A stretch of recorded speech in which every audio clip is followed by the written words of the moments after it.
Hi, I'm Lucy. I'm a journalist with The National, and today I'm going to be speaking with Sid Khan. He's one of 4 Scottish participants to have taken part in the Global Sumud Flotilla, a historic humanitarian mission which aimed to sail to Gaza. Nearly 500 people from more than 44 different countries took part, sailed to Gaza, and delivered much needed humanitarian aid. On the last day of sailing, before the flotilla reached Gaza, Israeli forces intercepted the boats, detaining all of those on board and removing them to Israel, where they were then imprisoned. Sid, in particular, was kept there for 5 days before eventually being deported back to the UK. Sid is going to be speaking to us today, just 2 days after landing at Glasgow Airport, and this is what he had to say. Greta was literally one behind me, and she was treated pretty badly. She was dragged around. I think they grabbed her by her hair. We had to cause a riot on like an absolute bang in the doors because there was an old man in his 80s who was diabetic and for 4 days didn't receive insulin. I'm just the consular team. I don't really have an update on what's happening. You'll need to speak to the politics or the political team. Okay, so you've not seen any news? Oh no, I don't watch the news. This is a person that works in the in the British Embassy in Jerusalem. This has to become so unpopular for the government to continue doing what they're doing and facilitating the ongoing oppression of the Palestinian people. It has to become so unpopular that the government goes, hang on, we're going to lose votes. Thank you so much for joining us today. Obviously, you came home via Glasgow Airport on Wednesday, and you had such an amazing reception from people there. I mean, what does it feel like to be home now? Obviously, I'm glad to be home. It's nice to have family and be back home and have a shower and be in your own bed and eat food. But of course, it's equally sad because we have, up until this morning, we still had 6 colleagues that were still in detention in Israel. One is still there. I think most of them have now been released except one. But for us, the nightmare came to an end. And the sad part is that for many Palestinians, they don't actually have an end in sight. So they just have to endure this on an ongoing basis, and they have been for decades. Mm-hmm. So let's just sort of go back to the beginning. I mean, you are from Glasgow.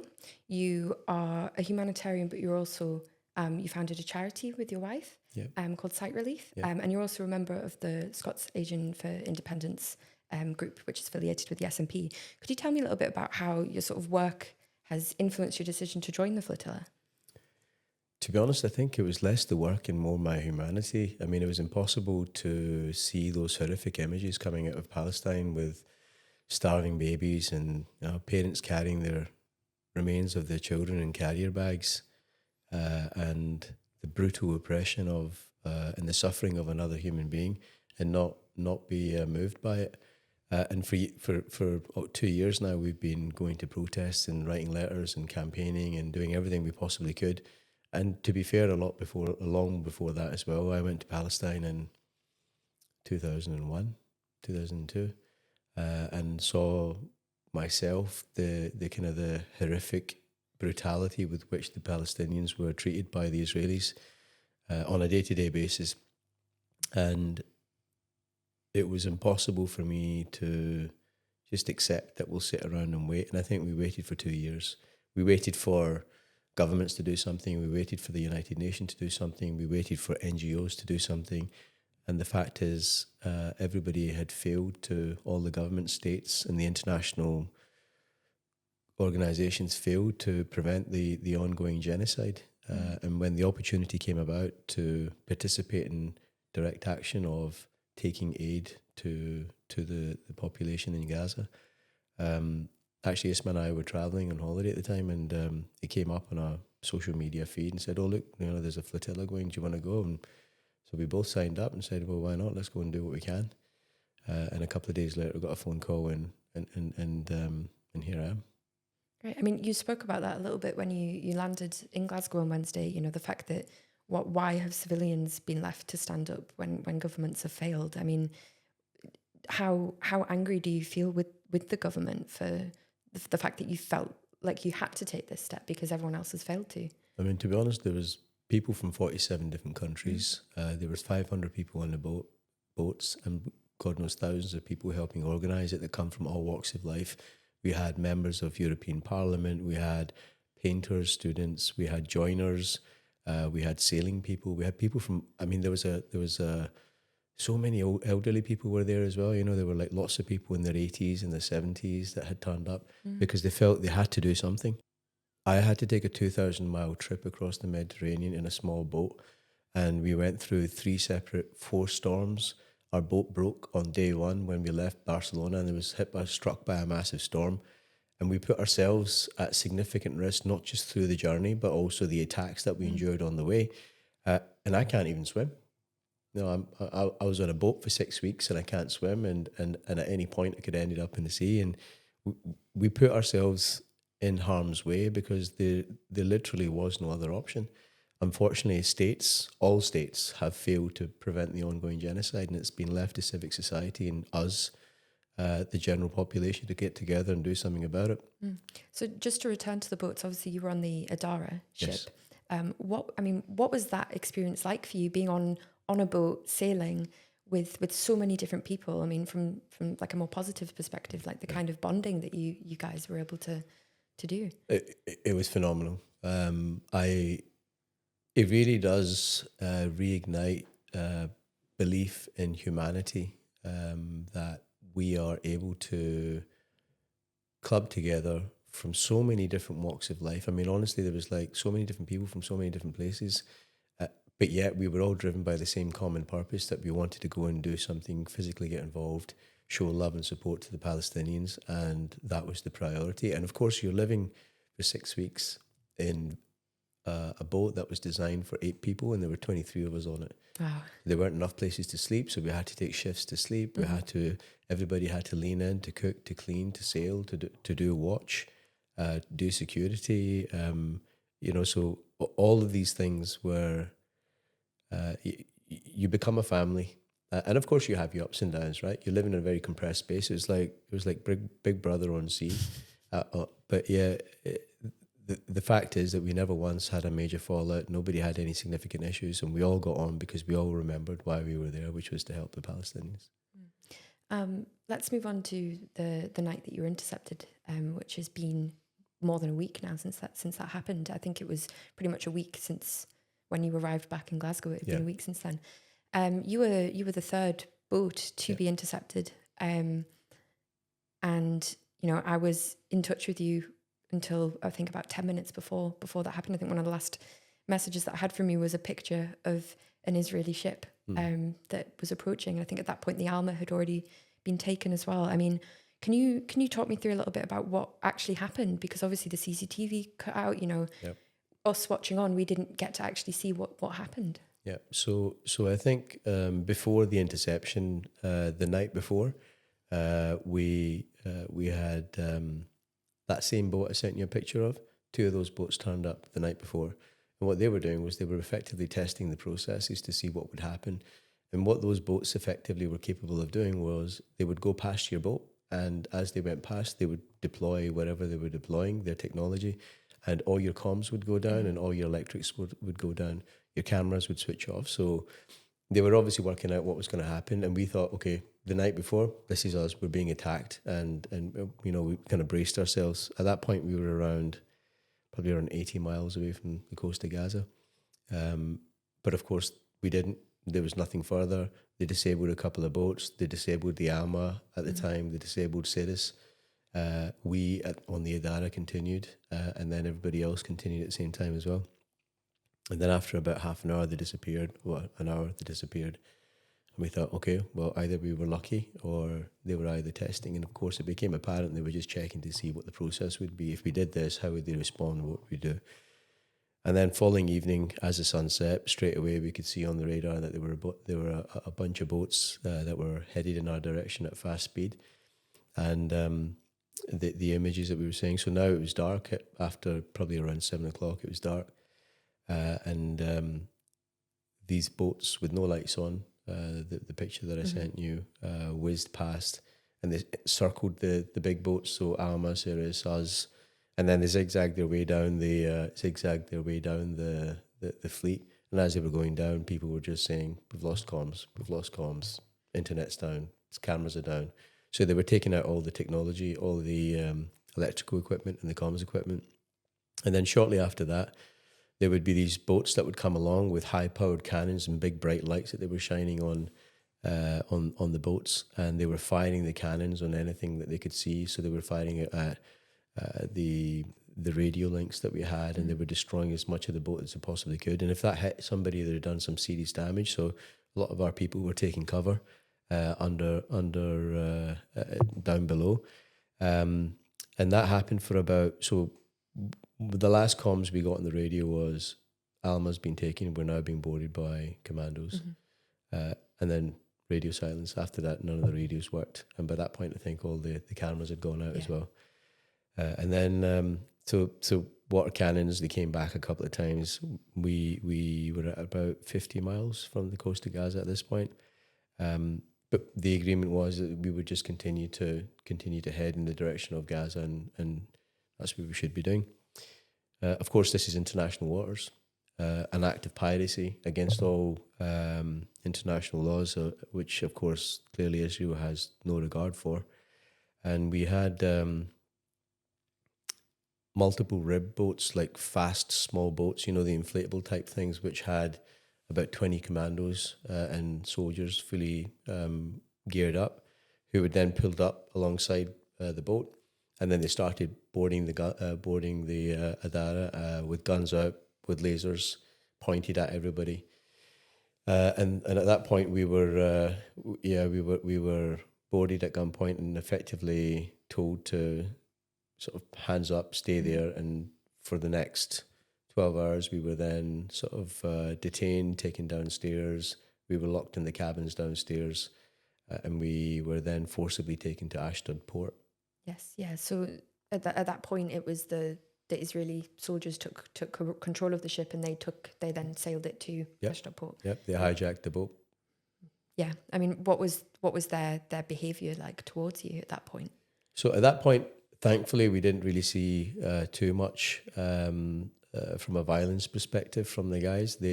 Once they realised, because the whole purpose from the very beginning was we're a non-violent humanitarian mission with a primary objective of opening up a humanitarian corridor.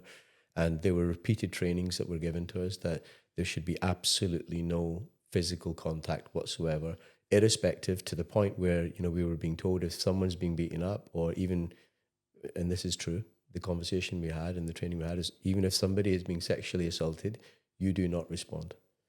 And that was the guidance very firmly given by the organisers, to say we're a non-violent organisation. We do not give Israel the opportunity to attack us. And this is a highly militarised, highly equipped, trained soldiers designed to kill people. We did not want to get into a situation where they had the slightest opportunity to do something. So they were okay at that point. Once they contained, they were on board. They took us over. Thankfully, we just stayed in, avoided any further escalation, tried to maintain as calm an environment as possible, and then they just took us to Ashdod. And sort of moving on to Ashdod now, you were held there and processed there before being taken to Kitzbühel prison.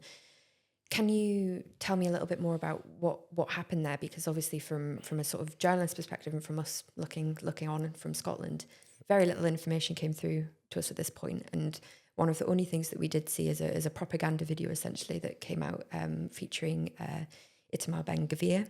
And from what we could see, he appeared to be taunting you all, sat kneeling on the floor, and he just seemed to be going around and having a go at you all. I mean, what happened while you were there? So, very different situation when we got to port. We got to port, and then our Adara was parked up. Cirrus was already there, so we parked up next to Cirrus. So when we were getting off the Adara, we climbed onto the Cirrus, and then from the Cirrus we walked across and then got off. When we got off the Cirrus, eventually, we were handed over to the Israeli police. Completely different kettle of fish.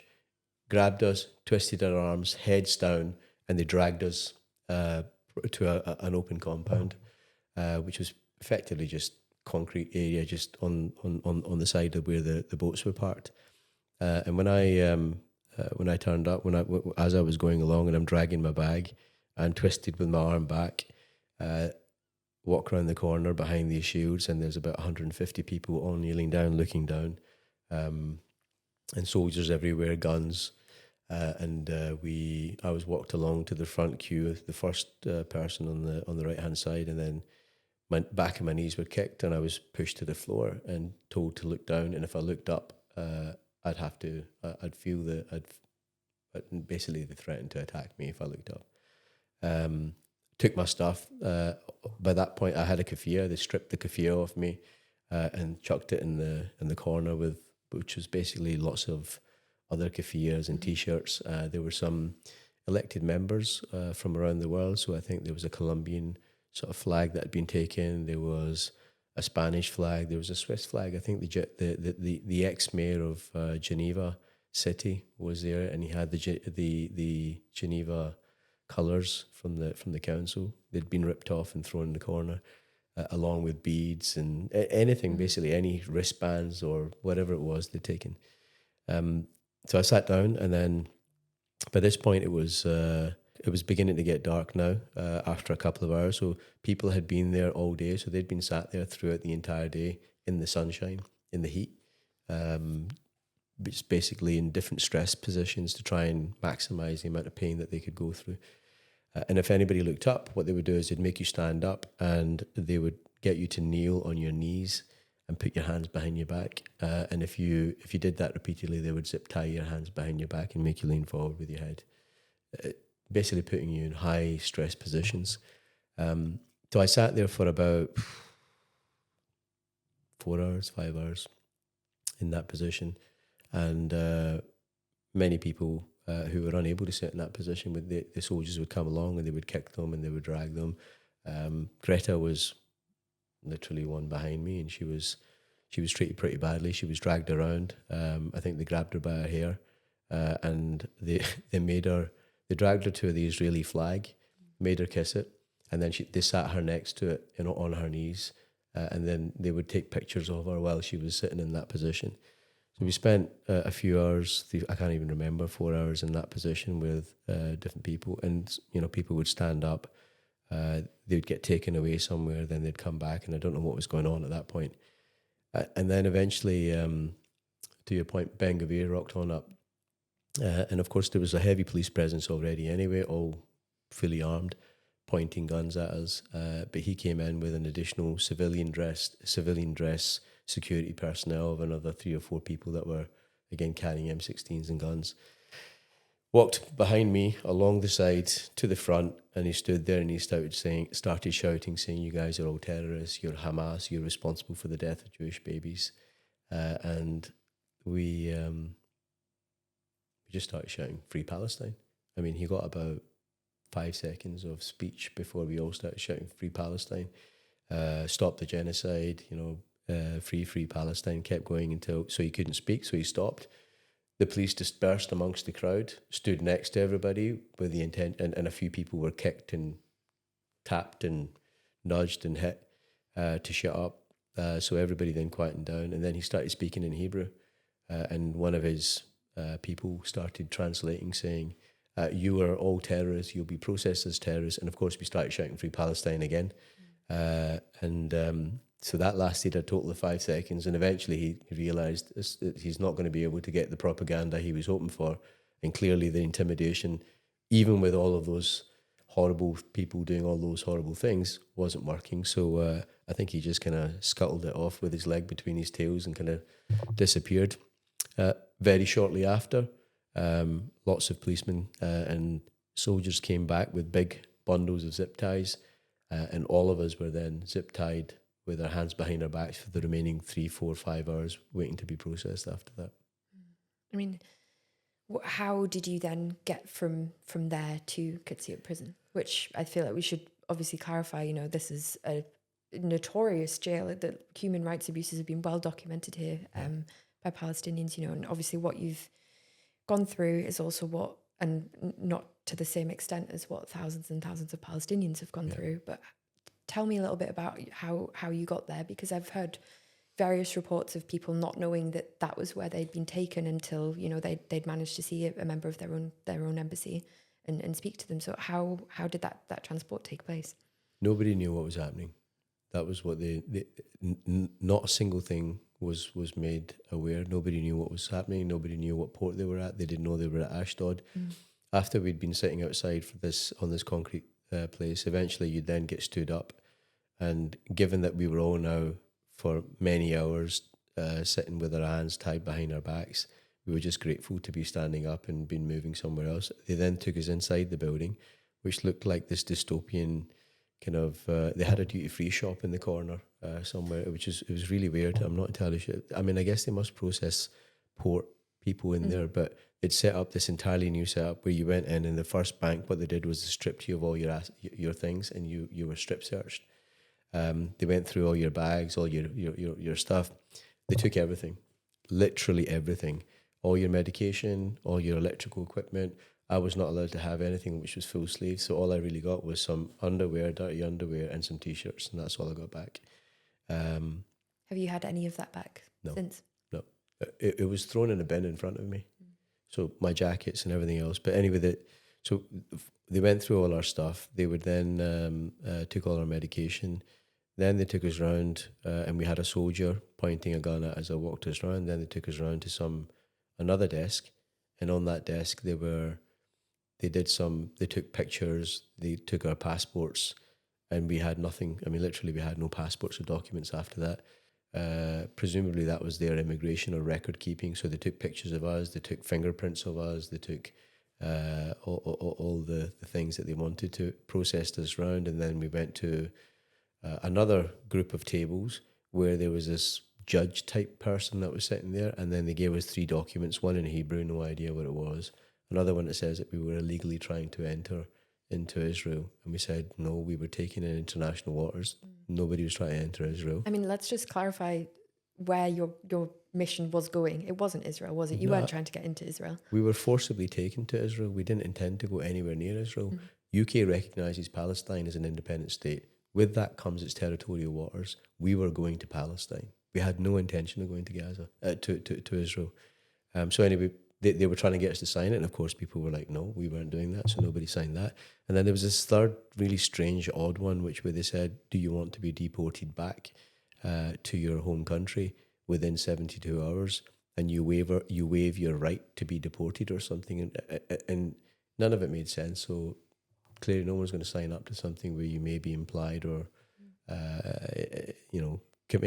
agreeing to something you're not fully aware of. Because at that point you hadn't had any access to lawyers or anything like that. No legal representation. There was supposed to be legal representation.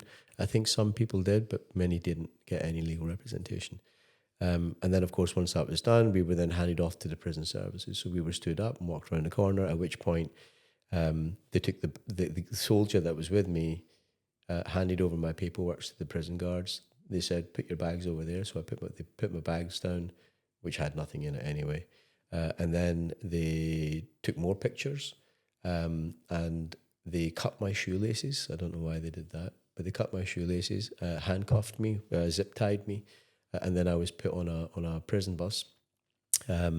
I wasn't, but many of my colleagues on the buses were blindfolded, and many had been beaten on the bus. As soon as they got on the bus, they were beaten by the prison guards. And the buses were...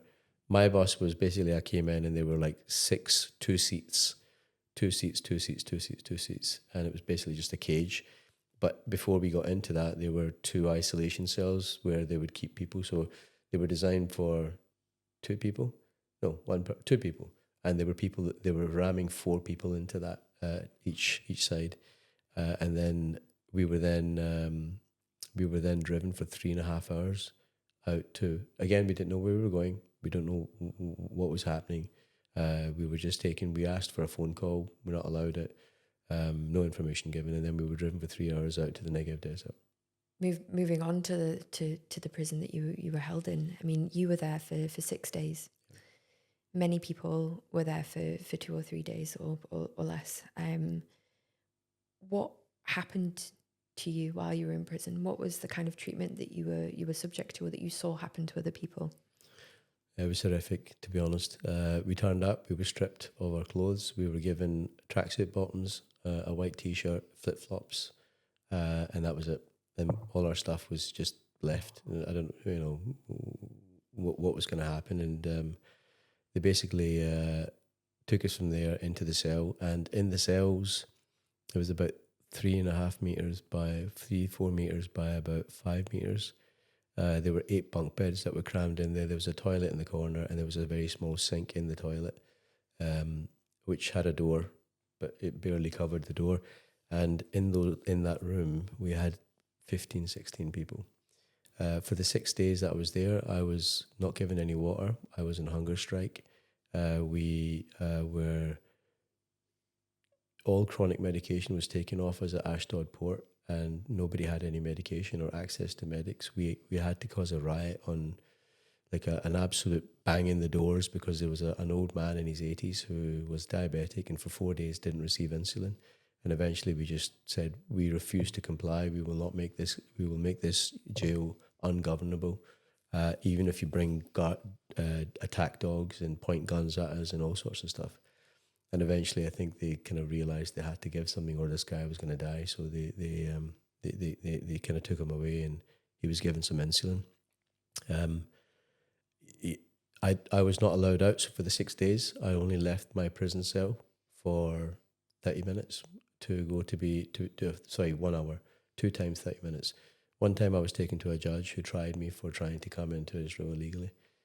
No legal representation. He effectively tried me wearing a cloak with an Israeli flag in the back, like a judge's kind of cloak thingy. They had these makeshift porter cabin things where they took us in and effectively processed us, said you were illegally trying to enter, and then off we went.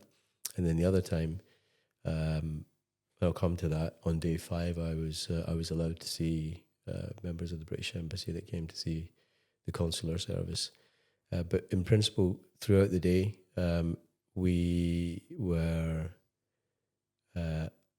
we were denied access to any showers. We didn't change our clothes. Every 2 hours, 3 hours throughout the night, we would be woken up. There would be guards that would come in with attack dogs, barking dogs, guns. They would bang the doors, open the lights, on the lights, and they would make us stand up in the middle of the night and say, stand there. They would come just to stop us from sleeping. There was also a documentary that was running in the background. Looked like a documentary, or it was just basically a collection of images from the 7th of October, which was broadcasting on TV. They actually put the TV up for us. The TV wasn't there. They came along a day into it and then whacked the TV on the outside area, full volume, and they were basically just rolling images of 7th of October with loud music constantly playing throughout the day and night. So you didn't sleep at all, really? They made a point of not allowing us to sleep yet. Yeah. Did you notice that the way that they treated people, it differed between whether or not you were white? Yes, absolutely. You could clearly see that there was a differentiation between how, because we had some North African, obviously the men and the women were kept separately. Mm-hmm. So there were North African people and obviously myself, and the treatment we were getting was significantly different. Occasionally what they would do is they would ask some of the people to come out and distribute for those that were eating because of medical reasons. They would ask them to come out and then distribute the food. And of course, all those people always were white kind of Europeans that were invited to do that.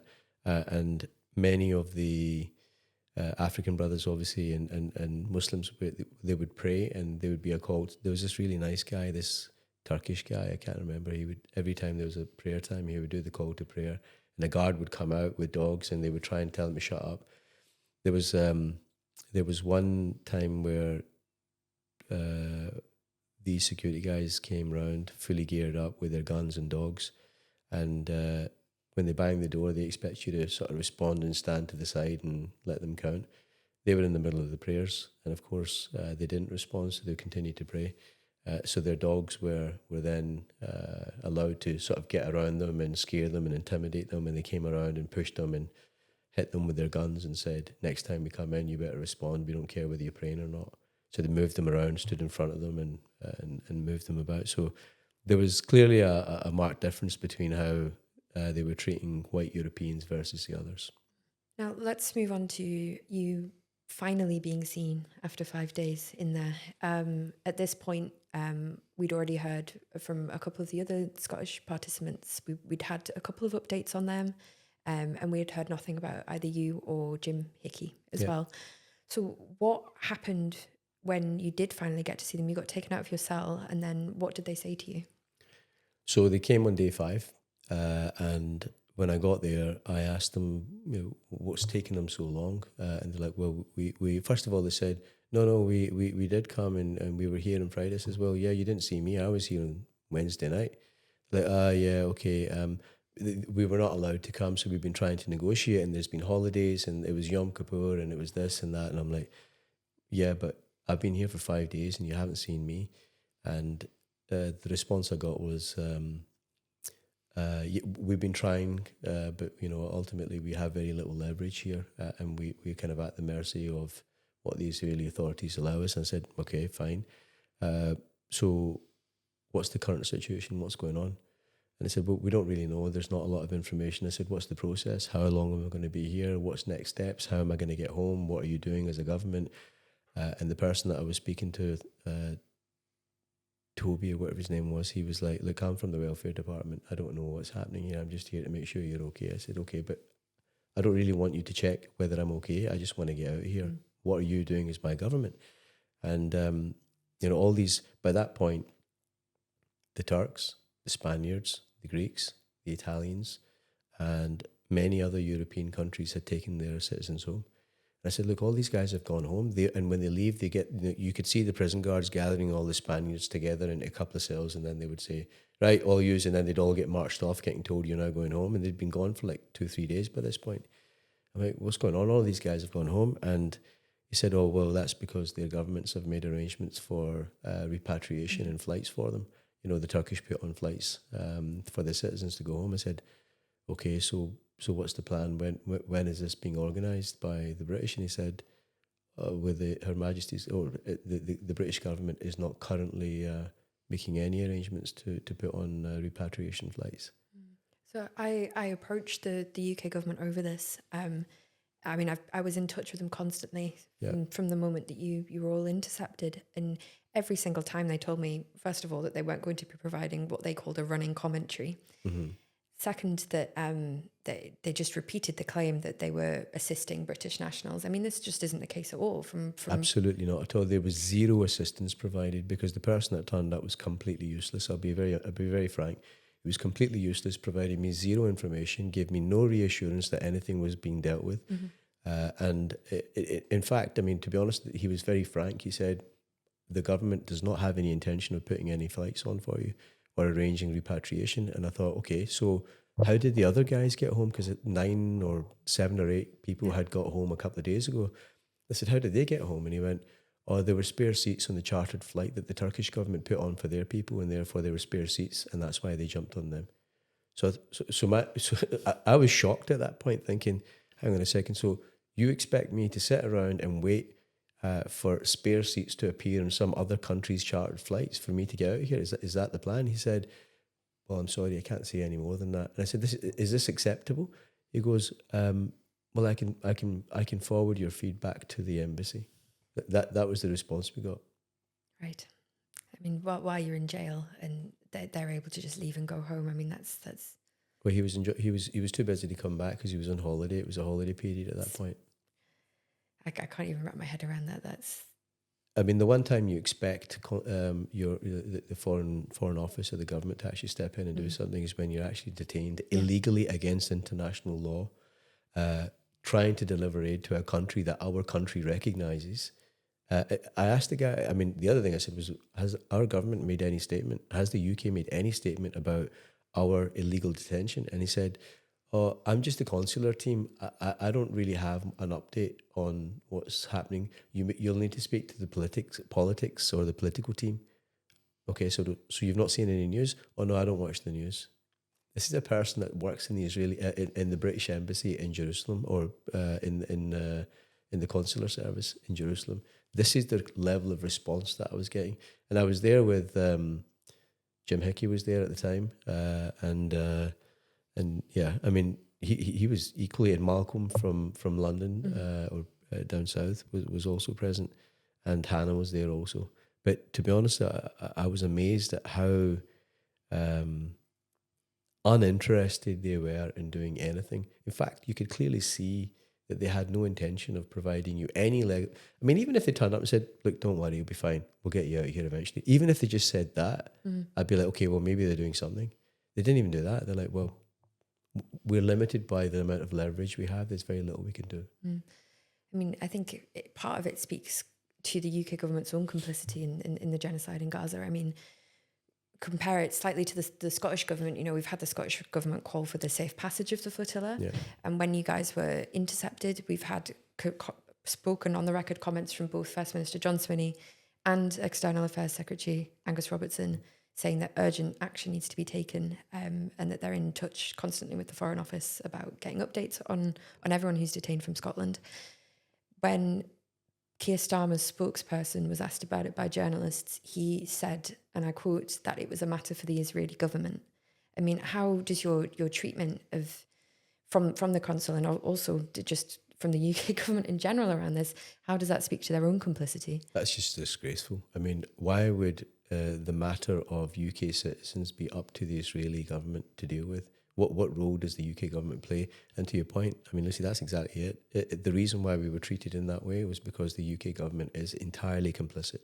The situation on the ground in Palestine only exists because we, the UK, along with the US and European partners, are enabling Israel to undertake the genocide that it has for the last couple of years. We are not innocent bystanders. We are not just simply looking on. We are actively participating. We are facilitating.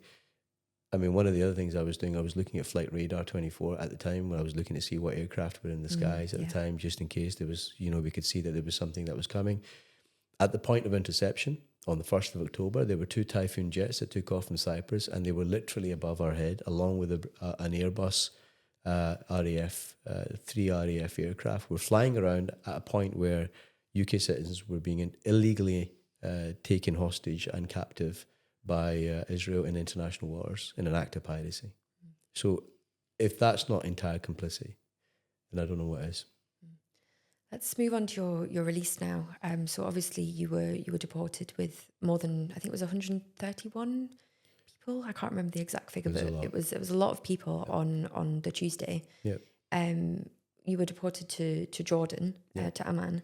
Then how did you get to Heathrow from then? Who paid for that flight for you to come home? So we got to, so again, the usual wake up in the morning. So banging on the door, lights went on, guns pointed, stand up, get up. And this time, instead of counting us and telling us to stand to the sides, they said, take your sweatshirts off and get out. Put your t-shirt on, take your sweatshirts off and leave your sweatshirts there. And we're like, where are we going? No answer. They marched us out, took us outside. They sat us in a line outside some doctor's office or some office or something, or whatever it was. We went in and they would ask our name. They would take a picture of us and then turn around, take a picture of us. And then some paperwork would get handed to the soldier that was escorting us. And then we'd then get marched out. And basically we didn't know where we were going. We weren't told, but we were then getting stuck on the bus. We'd then get driven for about 2 hours, 3 hours and you could see there's like tiny little glass holes that you could try to stick your eye through and see what's going on, and which previous prisoners unfortunately had scraped to try and see if they could see what was going on. And we could see that we were going past the Dead Sea, and of course we kind of deduced that we were now on our way to the Jordanian border. Nobody told us. We got to Allenby Bridge, and the prison bus would stop, and on the other side the Jordanians had arranged standard coaches. So we'd gone and then we were one by one marched off, and we were walked onto the bus.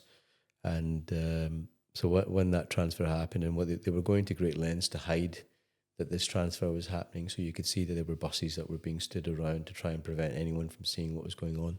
We'd been told that everybody was being released, and the 6 that hadn't been released, clearly they had intentions to keep them. So they had actually moved them from the cell. And the way it was there were 10 cells here. There was an open space with a cage, and then there was 10 cells there. And you would come and go from over on one side of it.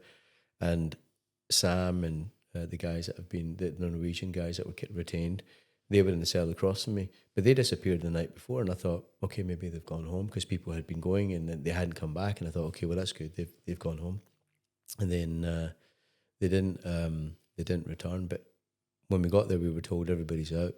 The Jordanian Foreign Office, or their Foreign Office, said to us, look, we're the Jordanian Foreign Office, we're facilitating your transfer, bear with us. And we could see, buses arriving, and we're thinking, okay, this is good. Then the women bus arrived, and we thought, oh, that's great, I'm glad everybody's now getting out. We got on buses, about 5-6 of them, about 15 minutes down the road. We went into some military compound where all the embassies and their staff had arrived, and it was a big hall. And of course, we started hugging everybody, and just grateful for being out of that horrific situation. And the British Embassy was there. There were a couple of people from the British Embassy. Now, most people from the flotilla were all going back to one hotel. I can't remember the name of the hotel, but we were all booked in one hotel. Mm-hmm. But the Brits had decided to take us to another hotel, and they said, "Look, we've got a car arranged, and we've got a hotel. We'll take you there." So when we got to the hotel, they sort of said, "Right, we've booked you. The arrangement is that we've agreed with the Jordanians. You need to leave the country in 48 hours." I said, "Okay. We've booked you this hotel, and but you need to make arrangements to pay for it, and you need to get your flights booked immediately, and if you can't afford to pay them, or you don't have a means to pay them, you better make arrangements to contact friends and family to do that." I mean, you came out with barely any clothes. Nothing. No way to contact anyone, no money, no food, and they expected that. Yep. And that's how they left us. They said, they stayed for a couple of hours. They're like, okay, so who's going to do it? They kept pushing, who's going to do it? How are you going to do this? What numbers have you got? To be fair, they gave us the ability to make a couple of phone calls using their phones. Mm-hmm. But literally what they said was, you're on your own. As it turns out, the organisation, the flotilla, had already organised accommodation in another hotel for everybody after we were released. So we didn't have to pay for this hotel. We didn't have to get taken away. But the fact that we were dealt with that way by the British Embassy in Jordan, again, just shows the level of complete disregard for how they dealt with us. And of course, I think it's another example of the attitude of how they are entirely complicit and facilitate everything that's happening in Palestine today. Mm. So let's move on to how you getting back to the UK, landing in Heathrow. Was it the flotilla that paid for that flight? Yes. What happened when you got to Heathrow? Got to Heathrow. Again, obviously we're all travelling. I was given a Free Palestine T-shirt, and I got a keffiyeh when I was there, which I was wearing proudly on the journey back home. And the people of Jordan, I have to thank them. And I mean, they were just spectacular. Everywhere we went, they were like, "Thank you, it's very grateful." All the security were, even going through Amman Airport, they're like, "We know who you are. You don't need to wait in queues. Let's walk you through." So they walked us through all the check-ins, the security, the passport control, sat us down. They said, "Do you need anything? We'll give you whatever you want." We're like, "No, thank you very much." And we, it was really heart warming to see the level of love and support they were giving. We got on the flights and got off at Heathrow, and as we approached Heathrow, Malcolm and Hannah had digital. I have too, but my pass thingy doesn't work, so I went straight to the manual guy, and so did Jim. And so Malcolm and Hannah went through. Obviously, we're all dressed exactly the same, Free Palestine, keffiyeh. I pulled up at my, and we were both standing in the queue. So Jim went to the kind of table next to us, the person to get processed, and I went straight forward. He got processed in like 10 seconds, stamp, bang, gone. When I got there, I was asked, where are you coming from? I said, "I'm coming from Amman." And they went, "Okay. And what were you doing in Amman?" I said, "Oh, I'm just coming back from being detained in an Israeli jail for the last week." At which point the person went, "Okay, were you in the flotilla?" I said, "Yes, I was." He stopped, looked, typed something in a computer, and then he said, "Right, can you just wait there for a second?" Went away, and he got his superior to come back, and his superior then sort of said, Right, so can I just ask you to stand to the side? We just need to do some further checks. I'm like, what further checks are you doing, and why are you doing these checks? I need to understand. No, nothing to worry about. We just need some further checks. I was held for another hour, an hour and 15 minutes by Border Force, who decided to do further checks. I don't know what further checks they were doing. But my colleagues, and the thing was, everybody else had gone through and they were waiting on the other side. And it was just me that had been profiled by the border control to check to see that whether there was anything else they could find. And of course, they're not going to find anything because there is nothing there. So the fact that I was treated like that, again, just on arriving back at home, where, you know, they kind of treat you like a criminal just because you're trying to advocate for a free Palestine, or you're trying to do something. Again, it's just reflective of the mindset that the government has and the attitude they're taking towards the whole Palestinian issue. Yeah. I mean, last time I checked, Free Palestine wasn't exactly a prescribed organisation. No, it's a statement. Yeah. It's not an organisation. Absolutely. And apparently one of the staff members said the reason why I was being held was because I made the staff member uncomfortable when I said that I was coming back from being detained in an Israeli jail. I mean, it's not their job to have opinions, and their opinions shouldn't be influencing. So there was either one of two things that was going wrong at that place, and we're going to take this up with the border force and also the Foreign Office, because to be honest, how we were treated was absolutely diabolical. Either their processes are inconsistent, because Jim Hickey, who went through exactly the same way, looking exactly the same process, was not stopped, and I was, or they've allowed a member of their border control to exert undue pressure or exploit their position of authority to give me an element of harassment at the ports on the way back. Obviously, you're back in Glasgow now. You're back home. First of all, what is next for you personally? But also, what do we as a people now need to be doing to continue placing pressure on for Palestine? A few things. I mean, I think the most important thing here is, while we talk mostly about my personal experience, the main thing to remember here is it's not about us. And it wasn't about the flotilla, it never was. Absolutely. It was about ensuring that we were able to retain the focus of the world on the issue and the ongoing genocide in Palestine.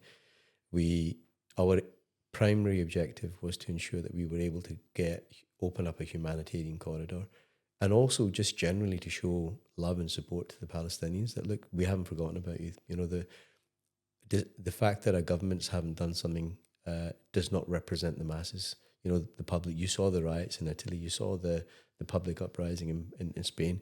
I mean, coming back to your question, what can we do? Look, there's a right-wing government in Italy who were forced to send a naval ship to provide safety and security, who would never have done that if it hadn't been for the public. So when people say, look, we're just the people, what can we do? Well, the people move mountains in Italy, and they move mountains in Spain, and we can do the same here in the UK as well. I went to Palestine over 25 years ago, and I went to this old orphanage, and I said to I was like, look, I'll hang about and I'll mop floors and I'll dig, I'll tidy your garden. I don't have any technical skills, but I'll do whatever you want me to do. And, the director of the orphanage kind of went in Bethlehem. He said, look, thank you, Sid, but really we don't need you doing mopping the floors and digging the floor, digging up fences and all that kind of stuff. We need you to go back home to your country, and we need you to talk to people. And until your government changes its position, nothing's going to change here in Palestine. And that stands true even today. So what we need to do is we need to get a government to change its position. And while we are making noise and while we are doing all the stuff that we are doing, I think there's many people out there that don't understand what's going on. This has to become so unpopular for the government to continue doing what they're doing and facilitating the ongoing oppression of the Palestinian people. It has to become so unpopular that the government goes, hang on, we're going to lose votes. We're going to end up losing elections because of this. This is the time. And that's easy for us to do, because all we have to do is, we as civic society have to talk about Palestine, educate people. Many people go, the easiest argument that Zionists make is, oh, it's too complicated, you can't understand it. There's nothing complicated about it. There's a forced occupation, a brutal oppression, and that has to stop. That's it. There's nothing else. Nobody needs to come up, and there needs to be a safe, secure country for the Palestinians to live in, and of course Israel as well. So there's nothing complicated about that. I just explained that to you in 3 sentences, and if someone says to you it's too complicated, they just do not want to go into the details because they know that it's wrong and it can't continue. So I think the most important thing really here is that we have to do everything we can, boycott, divest, sanctions. We have to push for campaigning, lobbies, write to your MP, write to the government, go to protest, wave flags, bang pots, hang up socks, do whatever you need to do to continue to discuss it. You should be having this conversation about Palestine and Gaza. You should feel comfortable enough to be able to have this conversation about Palestine and Gaza standing in your workplace over a water cooler. That's where this needs to get to. And until it gets to that level, I'm sorry to say, the situation will continue as it is. Parents will unfortunately continue to have to take the children home in carrier bags. There's 4,000 children who have lost a limb in Gaza in the last couple of years. There's 400 children illegally detained. I mean, you can't detain them legally, but there are 400 children detained in Israeli prisons. There are 10,000 prisoners without charge in Israel today. That can't be allowed to continue. So really, to be honest, ultimately what it comes down to is we need to continue as civic society. The government won't do it. It will only do it under duress. And we have to force our government to change its position. And if it doesn't, you have to do something about it. You have to go and find somebody who will support that. And make sure you go out and support them. The Scottish election's coming next year. Find out who is supportive. And if your member of parliament or your party member the party standing in didn't support the points that you're making, make sure you go out and vote for somebody who does.